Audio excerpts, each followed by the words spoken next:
So, earlier in the week, I thought it would be the biggest news that we would get this week. I should have known better. I should have known better than to have a slow news week. It's never going to happen with this show. Anyway, coaster. So, the Washington Post, somebody tried to get them with a little bit of gotcha journalism that was going on, and they don't realize that the Washington Post actually is a decent newspaper that checks sources and everything.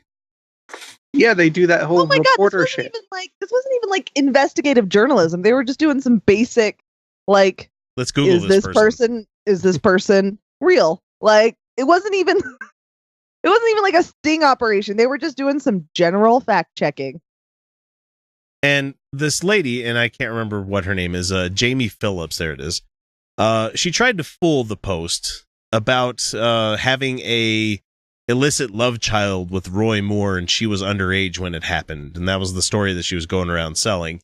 And it led to an abortion. And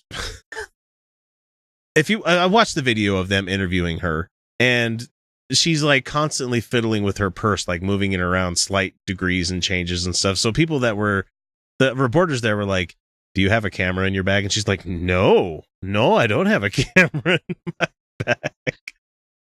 But the interesting thing is, like, the people on the right, and when I'm not talking about specifically politicians, but people that want to do the whole fake news and say that, you know, the mainstream media is biased and everything, like, have this Project Veritas group that they want to go around and try to have like stings on people where they're like, look, we've shown that they don't actually follow through. They report on fake news. And it's like, you know, you guys realize that you're making headlines by trying to make headlines, right? You know, you're but it's coming out the exact wrong way, because that's pretty goddamn easy to look into this stuff. I mean, that's the thing, is that they are operating on something that they cannot be proven wrong on, which is that they're operating on a belief that these news agencies don't fact check anything, and they're politically motivated and all this stuff, and they're operating on this, and in order to prove it, they're being unethical as fuck, because that's the only way they can prove it.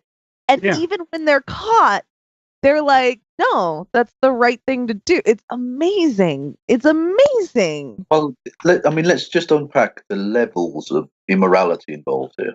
Yeah. They sent someone with a fake story. These are the people that are constantly going about how women always lie about being raped and stuff, right? So false allegations are bad, but they were making a false allegation. Specifically, they were making, that's one level, right? And they were making a false allegation of having been raped in order to discredit actual women who were raped. Yeah. Right. Another level, in order to elect a serial child rapist and adult rapist, a general rapist. He's an all-round rapist, quite more, it would seem. Yeah, and they're trying to get him elected to the US Senate. I mean, that's compound immorality, isn't it? Ridiculous. It is. But let's be honest here. On these people on the right, the ones supporting Roy Moore, the ones who supported Trump, it's not about any of the values they espouse. Their morality is based in authoritarianism. They believe that if they can force the culture to behave a certain way, then that is the culture that will be successful. If they can force their version of sexual morality, their version of gender expression, their version of religiosity, if they can force that, even against people's will, then the culture will be peaceful and functional. It's false. It's never fucking worked. Yeah, that's not how it works. But that is what they believe. They will not put it in those terms. They would not say it that way. They will espouse authoritarian ideology while shouting liberty. Sorry, go ahead. And it's complete nonsense at this point. But what they really are pursuing is an authoritarian mindset. And the interesting thing is, like, this isn't the first time that this has happened. I mean, we had Rachel Maddow like early on, like in July, where she told viewers and other journalists that for some reason somebody, and this is a quote here, somebody for some reason appears to be shopping a fairly convincing fake NSA document that purports to directly implicate somebody from the Trump campaign in working with the Russians on their attack on the election. It's a forgery. they're making forgeries of stuff that looks realistic of something that really did happen. You know, and so it's like, can you guys project any fucking harder of the kind of stuff that, like, they're coming out and they're saying, yeah, this lady came out and she said that she was attacked by Roy Moore, had a love child with him, and eventually had an abortion. What's going to happen when the real person that this kind of story actually happened to comes into the limelight? I mean, first of all, I mean, it's going to be amazing because it's like, wow, you guys kind of called that on yourself in this whole time. And it's like, so that shows partly what they do. Yeah. They project. Basically, they create fake news in order to smear the real news as fake news because they need the real news to be seen as fake news to get away with the bullshit. Yeah. And the problem but they don't care. That's the thing, is they don't actually care about truth. Again, it doesn't matter what the truth is. The truth is irrelevant. What matters is their authority. Yeah. And if you want to look at no further than crazy shit like that, look at Fox News, where when the Michael Flynn thing came out this week, which we'll be talking about later, when the Michael Flynn thing came out, every news station, Michael Flynn, Fox News. Boy, isn't it sad that Jim Nabors died? And everybody else is like, I thought he died a long time ago. And it's like, I'm sad. He had a delightful voice and he was great as Gomer Pyle, but that's about it for me. You know, that's we can put that on the back burner and we can talk about that later. Yeah, instead. I think he's not getting more dead. I think can wait. Felicia's point about them not caring about truth, only authority. Two great quotes from Trump fucking turd polishers would be the one Kellyanne Conway. Early on, she came out with that alternative facts thing. Exactly. Literally, you're just saying, like, I don't care what the truth is. I've got my own version of truth, which isn't actually true. Yeah. And of course, Stephen Miller, when he said that the authority of the president will not be questioned. Yeah, exactly. That's horrifically chilling. That's like some fucking Soviet Union, fascism. Fucking Nazi type. Fascism. Yeah, fascism. I've been saying this since he started running. I've been calling him a fascist the entire fucking time, and he is. And the right has become fascistic. And that's the thing, is that Trump is just the symptom of fascism. He's a symptom of it. It's the party itself. Yeah, no, he's not smart enough himself to be a fascist. Hitler wasn't smart enough to be a fascist. I don't know. No, there's a bunch of accounts of Hitler being a goddamn buffoon. At least Hitler could write his own book. So that's a burn. That is a fucking burn. It's like, I'm going to write that one down and use that this week. They're not even as good as Hitler, because Hitler was literate, you fucking orange prick.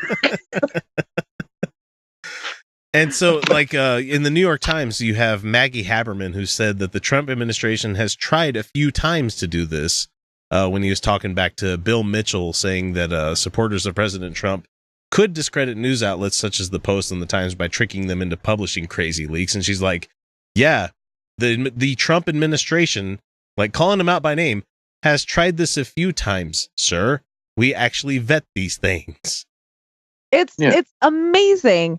But they've been doing this for a while. And I mean, there was a lot of talk about how journalism was dying. And but no, the Washington Post is going very strong. Yeah, it's been going very strong. I bought my subscription this week based off of this. I bought it based on this because I'm like, God damn, they got the shit lined up. And it's like, I like the New York Times, but Washington Post seems to be more of the flavor for me these days. But that's not a ringing endorsement. But I'm just saying their tagline right now, their tagline that they've had since Trump got elected: "Democracy dies in darkness." Gorgeous.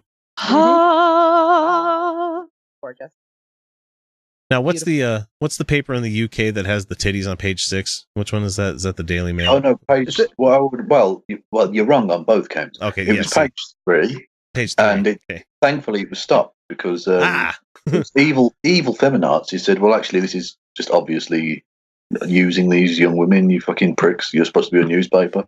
And so that was the Sun. It was the Sun. That's it. Of course, it was the Sun. Of course, it was. Owned by Rupert Murdoch, who obviously is the head honcho at Fox. Man, I love that. I got it so completely fucking wrong too. I am a fan. I am a fan of titties. I think they're delightful. I like to show mine often. They're fun. They're okay. They're bags of I fun. really need them to be in context. Thanks, though. In context. Well, yeah, exactly. There's nothing wrong with tints, but that was basically just objectifying these young women. Yeah. I mean, no, it absolutely was. That was straight up and down usury, whatever the phrase is. I don't know. Exploitation. There we go. There we go. Fuck's sake. Oh, it's just amazing that they're trying this goddamn hard to make such fake news, and it's being caught, thankfully. Really, thank goodness for that. I believe it. Well, I'm glad on two levels. Obviously, I'm glad that journalism worked. The system actually worked. Yeah. Because they're supposed to investigate this shit. They did, and they came to the truth. Brilliant. But also, especially that it was Project Veritas, because doing what I do, Fucking doing James what I do on the internet, these alt-right pricks constantly go, oh, look at Project Veritas. Project Veritas exposed X, Y, and Z, and they haven't. I mean, it's often doctored. No, they haven't. No, sure. yeah, no, they haven't exposed Bullshit. it. But So now, just literally, anytime they bring it up, I just go, look what they did. They literally tried to discredit actual rape victims to get a paedophile elected to the fucking Senate. You can fuck off with your... I think this is an Stick it up important your time. I think this is an important time too. On the show, we've been pretty big advocates of believe the victim, and with all of the current high-profile sexual harassment and assault cases that come out, those have been pretty well verified. So we can just go ahead and believe those women. But it is an important time for us to go. It is okay to approach stories with a level of compassionate skepticism. absolutely, yes. And when the media says we are being approached by a woman who claims she was raped, we are going to do some basic fact checking. They did it compassionately. Originally, with this woman who was lying to them, they came to her with compassion and patience. And that is okay. And I think that I think it's okay for us to remember that we don't have to go on mob justice the second an accusation comes out, but we need to take the accusations seriously and approach them with compassionate skepticism. Compassion is the word. Because the thing that annoys me when these I mean, they'll be, say, if like, the Muslim rape gangs, they'll believe that off the bat because it's proud people. But then when a white man is accused of something, this is outrageous, blah blah blah. There's a difference between that kind of bullshit that these people do and saying, okay, let's do some basic fact checking. There's nothing wrong with that, and you can do it in a way that isn't like victim blaming and isn't fucking being a piece of shit. And that's the difference, right? Like if you're not a part of the legal system, or if you're not a part of like a journalistic institution, then there really is no need for you to be ultra skeptic man who, do you have any evidence? I don't see any cum stains in these fucking undies. You're an outrageous liar. You don't need to be that person. But we also don't need to start going on vigilante justice against the accused immediately. Yeah, absolutely, yeah. So, like, for instance, there's an accusation against Neil deGrasse Tyson out there. Yeah, there is. And I am approaching this one with a bit of skepticism. One, her story, to access it from her own words, is behind a paywall. Oh, Jesus. Yeah. No. Two, it's instantly that brings a red flag. Oh yeah, right. That's a huge red flag right there. And so let me tell you my story about Mr. Wizard and how he raped me as a child. But first, you have to become a patron. Yeah. Yeah. And she is, there's several parts of her story that don't seem to make a lot of sense. And when you're approached with somebody who's coming to you with a story, and so let's say it's me telling you guys about the times I've been groped. I'm not coming out. I'm not trying to I'm not accusing any one person in particular. Sometimes I don't even know their names. It's pretty easy for you to go, that makes sense. I believe her. But if I'm saying, I'll tell you my story, pay me money, it's okay for you to be like, I can't accept this at face value. I can't. Yeah. But I will. Nobody go after this woman. No one start harassing her or demanding more information. She is under no obligation to provide more details, to release her story, nothing. What I would like to see is more information, and until I have that, I have to remain agnostic.